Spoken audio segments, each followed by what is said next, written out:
Hi friends, അപ്പോൾ ഇന്ന് ഞാൻ വന്നിട്ടുള്ളത് നമ്മുടെ ടൂട്ടി ഫ്രൂട്ടി വീഡിയോയിൽ ഞാൻ പറഞ്ഞിട്ടുണ്ടായിരുന്നു. ടൂട്ടി ഫ്രൂട്ടി വെച്ചിട്ട് ഞാനൊരു ബണ്ണ് ഉണ്ടാക്കിയിട്ടുണ്ടായിരുന്നു. അപ്പോൾ നമ്മൾ കോക്കനട്ട് ബണ്ണാണ് എല്ലാവർക്കും അറിയുണ്ടാവും. അതെങ്ങനെ ഉണ്ടാക്കാൻ നോക്കാം. ഈസി ആയിട്ട് നമുക്ക് റെഡിയാക്കാൻ പറ്റും കേട്ടോ.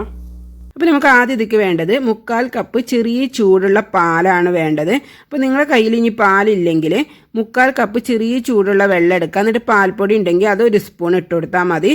ഞാനിപ്പോൾ അങ്ങനെയാണ് ചെയ്തിട്ടുള്ളത്. എൻ്റെ അടുത്ത് പാലില്ലാത്തതുകൊണ്ട് പാലിലേക്ക് 2 ടേബിൾ സ്പൂൺ പഞ്ചസാര ചേർത്ത് കൊടുക്കുക.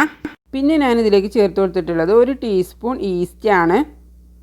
ഞാൻ ഈസ്റ്റും പഞ്ചസാരയും ഒക്കെ പാലിലൊക്കെ നല്ലോണം ഒന്ന് മിക്സാക്കി എടുക്കുക. അപ്പോൾ നാട്ടിലൊക്കെ കുറച്ചും കൂടി ഒരു വണ്ണല്ലൊരു മണി പോലത്തെ ഈസ്റ്റ് ആയിരിക്കും. അതായാലും ഇതുപോലെ 1 ടീസ്പൂൺ എടുത്താൽ മതി കേട്ടോ. നമുക്കിത് ഇളക്കി കൊടുത്തതിന് ശേഷം ഒന്ന് അടച്ച് വെക്കുക. എന്നിട്ട് ഇതൊന്ന് പൊന്തി വരും. ആ സമയത്താണ് നമുക്ക് ബാക്കി പണിയെടുക്കേണ്ടത്. അപ്പോൾ ഒരു 10 മിനിറ്റൊക്കെ കഴിഞ്ഞിട്ട് ഒന്ന് തുറന്ന് നോക്കുക, ഒന്ന് പൊന്തി വന്നിട്ടുണ്ടോയെന്ന്. എന്നിട്ട് പൊന്തി വന്നിക്കണമെങ്കിൽ നമുക്ക് ബാക്കി പണിയെടുക്കാം കേട്ടോ. ഇവിടെ കുറച്ച് തണുപ്പായതുകൊണ്ട് എനിക്ക് കുറച്ച് ലേറ്റ് ആയിട്ടുണ്ടായിരുന്നു കേട്ടോ ഒന്ന് പൊന്തി വരാൻ. ഇനി നമുക്കിതിലേക്ക് മൈദപ്പൊടി ഇട്ട് കൊടുക്കണം. അപ്പോൾ 2 കപ്പ് മൈദപ്പൊടിയാണ് ഇട്ട് കൊടുത്തിട്ടുള്ളത്. പിന്നെ നമുക്കിതിലേക്ക് ആവശ്യത്തിനുള്ള ഉപ്പും ചേർത്ത് കൊടുക്കാം. പിന്നെ ഞാനിതിലേക്ക് 4 ടേബിൾ സ്പൂണോളം നെയ്യ് ചേർത്ത് കൊടുത്തിട്ടുണ്ട്. നെയ്യ് തന്നെ ഉണ്ടെങ്കിൽ നെയ്യ് ചേർത്ത് കൊടുക്കുക, ഇല്ലെങ്കിൽ ഓയിൽ എടുത്താൽ മതി കേട്ടോ. നെയ്യാണ് ഇതിലേക്ക് നല്ല ടേസ്റ്റ് ഉണ്ടാവുക. എന്നിട്ട് നമുക്കിതൊന്ന് കുഴച്ചെടുക്കാം. നമ്മൾ പത്തിരിക്കൊക്കെ കുഴക്കൂലേ, ചപ്പാത്തിക്കൊക്കെ അതുമാതിരി നല്ലോണം കുഴച്ചെടുക്കാം.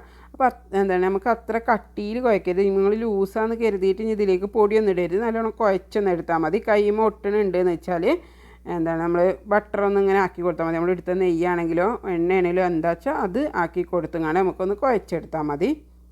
ഞാനീ പറഞ്ഞ പാലിൻ്റെയും പൊടിൻ്റെയൊക്കെ അളവ് കൃത്യമായിട്ട് എടുക്കുക. അപ്പോൾ ഒക്കെ റെഡിയായി വരും കേട്ടോ. ഇനി നിങ്ങളടുത്ത് ഇതേപോലെ അളവിന് പാത്രങ്ങളൊന്നും ഇല്ലാച്ചാൽ നിങ്ങൾ 2 ഗ്ലാസ് എടുക്കുകയാണെങ്കിൽ ഒരു 3/4 ഗ്ലാസ് പാൽ അങ്ങനെ കളന്നെടുത്താൽ മതി, നിങ്ങൾ എടുക്കുന്ന പാത്രത്തിനനുസരിച്ച്. ഇനി നമുക്കിതിൻ്റെ മേലെ കുറച്ച് നെയ്യാക്കി കൊടുത്തുകൊണ്ട് ഒന്ന് അടച്ച് വെക്കുക. നമ്മൾ വെച്ച മാവ് നല്ല പൊന്തി വരുന്ന ടൈമിലാണ് ഇനി നമുക്ക് ബാക്കി പണിയെടുക്കേണ്ടത്. അപ്പോൾ നമ്മൾ ആ പൊന്തി വന്ന മാവൊന്ന് കുത്തിങ്ങാണ്ടൊന്ന് തത്തി വെച്ചതിന് ശേഷം നമ്മളിത് 2ആയിട്ടൊന്ന് മുറിച്ചെടുക്കുക. വലിയ മാവിനെ 2 മാവായിട്ടൊന്ന് മുറിച്ചെടുക്കുക. ഇപ്പോൾ 2 ചെറിയ മാവുകളായി കിട്ടും. ഇനി നമുക്കിതൊന്ന് ജസ്റ്റ് ഒന്ന് പരത്തി കൊടുക്കണം. അപ്പോൾ പരത്തുമ്പോൾ നമുക്ക് പൊടിൻ്റെ ആവശ്യം വരികയാണ് തോന്നുകയാണെങ്കിൽ ജസ്റ്റ് ഒന്ന് പൊടി വെതറിങ്ങാണ്ട് പരത്തിയെടുത്താൽ മതി. അപ്പോൾ അതാ ഞാൻ 2 മാവും പരത്തിയെടുത്തിട്ടുണ്ട്. ഇനി നമുക്കൊരു ഫ്രൈ പാൻ എടുക്കാം. ഇനി ഇതുപോലത്തെ കുണ്ടിലെ ഫ്രൈ പാൻ ഇല്ലയെന്നുണ്ടെങ്കിൽ പ്രശ്നമൊന്നുമില്ല കേട്ടോ, സാധാ ഫ്രൈ പാൻ എടുത്താൽ മതി. അതിൻ്റെ അടിയിലൊന്ന് നെയ്യൊന്ന് ആക്കി കൊടുത്തതിന് ശേഷം നമ്മൾ ഒരു മാവ് അതിലേക്ക് പരത്തിയത് വെച്ച് കൊടുക്കാം. ഇനി അതിലേക്ക് നമുക്ക് കുറച്ച് സാധനങ്ങൾ ഇട്ട് കൊടുക്കണം. അതിന് വേണ്ടിയിട്ട് ഞാൻ നമ്മൾ ടൂട്ടി ഫ്രൂട്ടി ഉണ്ടാക്കിയത് 2 ടേബിൾ സ്പൂണോളം എടുത്തിട്ടുണ്ട്. പിന്നെ ഒരു 1/2 കപ്പ് നമ്മളെ തേങ്ങ ചിരകിയത് എടുത്തിട്ടുണ്ട്. നമ്മൾ ഫ്രഷ് തേങ്ങ തന്നെ എടുത്തിട്ടുള്ളത്. കുറച്ച് ഏലക്കായ ഇട്ട് കൊടുക്കുക. ഒരു 2 ഏലക്കായ പൊടിച്ചാൽ മതിയാവും.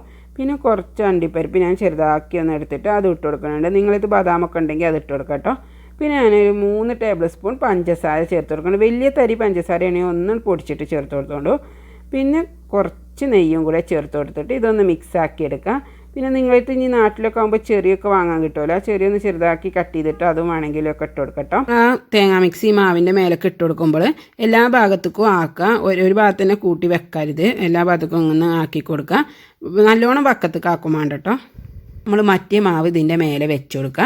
എന്നിട്ട് 2 മാവും കൂടെ ഒന്ന് ഒട്ടിച്ചെടുക്കുക. അങ്ങനെ നമ്മൾ കൈ വെച്ചതിനെ ഒന്ന് പ്രസ് ചെയ്ത് കൊടുത്താൽ മതി, 2ഉം പാടെ കൂടിയാണ്ട്. എന്നിട്ട് ഒരു 5 മിനിറ്റും കൂടെ നമുക്കിതൊന്ന് അടച്ചു വെക്കാം, ഒന്ന് സോഫ്റ്റായി വരാൻ വേണ്ടിയിട്ടാണ്. ഇനി നമ്മൾ തീ കത്തിച്ചങ്ങാണ്ട് അതിൻ്റെ മേലെ ആദ്യം ഒരു ചട്ടി വെച്ച് കൊടുക്കുക. എന്നിട്ട് ആ ചട്ടി നല്ലോണം ചൂടായതിന് ശേഷം നമ്മൾ ബണ്ണിൻ്റെ ചട്ടി വെച്ച് കൊടുത്താൽ മതി. നമ്മൾ കേക്കൊക്കെ ബേക്ക് ചെയ്യണം, ആദ്യം തന്നെ ബേക്ക് ചെയ്തെടുക്കണം വേണ്ടത്. അപ്പോൾ ഒരു 10 മിനിറ്റ് നമ്മളിങ്ങനെ വെക്കണം. തീ കുറച്ച് വെക്കണം കേട്ടോ, അത് മറക്കരുത്. എന്നിട്ട് നമ്മൾ ഇത് തിരിച്ചിട്ട് കൊടുക്കണം. അപ്പോൾ തിരിച്ചിട്ട് കൊടുക്കുന്ന ടൈമിൽ ഞാൻ കുറച്ച് നെയ്യ് അതിൻ്റെ മേലൊന്ന് ആക്കി കൊടുക്കുന്നുണ്ട്. അത് വേണമെങ്കിൽ ആക്കി കൊടുത്താൽ മതി കേട്ടോ. എന്നിട്ട് അങ്ങനെ ആക്കി കൊടുത്തതിന് ശേഷം നമുക്കിത് തിരിച്ചിടാം. അപ്പോൾ ആക്കി കൊടുക്കുമ്പോൾ നിങ്ങൾ ആക്കി കൊടുക്കുകയാണെങ്കിൽ തന്നെ ശ്രദ്ധിച്ച് ചെയ്യണം കേട്ടോ. കാരണം അത് ഒരു ഓട്ട അല്ലെങ്കിൽ ഒരു പൊട്ടലോ വന്നാൽ നമ്മൾ ആ ഉള്ളിലാക്കിയതൊക്കെ പുറത്തേക്ക് വരും. അപ്പോൾ തിരിച്ചിട്ട് കൊടുക്കുമ്പോൾ നല്ലോണം ശ്രദ്ധിച്ച് തിരിച്ചിട്ട് കൊടുക്കുക. എന്നിട്ട് നമുക്ക് ആ ഭാഗം കൂടി ഒന്ന് ഇതുപോലെ കളറൊന്ന് മാറി വരുന്ന വരെ വെക്കണം. അപ്പോൾ ഒരു 10 മിനിറ്റ് വെച്ചാൽ മതി കേട്ടോ. തീ കുറച്ച് വെക്കുക, അത് മറക്കരുത്. അപ്പോൾ റെഡിയായി വരും. റെഡിയായി വന്നിട്ടുണ്ട്. ഇപ്പോൾ ബണ്ണൊക്കെ ഞാനിത് കട്ട് ചെയ്ത് വെച്ചിട്ടുണ്ട്. ഇത് സൂപ്പറായിട്ട് വന്നിട്ടുണ്ടായിരുന്നു. നല്ല ടേസ്റ്റ് ഉണ്ടായിരുന്നു. നമ്മൾ കടയിൽ നിന്ന് വാങ്ങുന്ന അതേ ടേസ്റ്റിൽ കിട്ടും. അപ്പോൾ നിങ്ങളിത് നല്ലോണം ശ്രദ്ധിച്ചിട്ട് എല്ലാ കാര്യങ്ങളും അതിൻ്റെ അതേപോലെ അളവിലെടുത്തുങ്ങാണ്ട് ചെയ്താൽ മതി. അപ്പോൾ എന്തായാലും നിങ്ങൾക്ക് ശരിയായി വരും. വീഡിയോ ഇഷ്ടമായിട്ടുണ്ടെങ്കിൽ ലൈക്ക് ചെയ്യാൻ മറക്കരുത്. അതുപോലെ നിങ്ങളുടെ അഭിപ്രായങ്ങൾ എന്തായാലും കമൻറ്റിൽ അറിയിക്കുക. അപ്പോൾ വീഡിയോ സബ്സ്ക്രൈബ് ചെയ്യാതെ ആരെങ്കിലും കാണുന്നുണ്ടെങ്കിൽ ഒന്ന് സബ്സ്ക്രൈബ് കൂടെ ചെയ്യട്ടോ. അപ്പോൾ ഞാൻ അടുത്ത നല്ലൊരു വീഡിയോ ആയിട്ട് വരാം കേട്ടോ.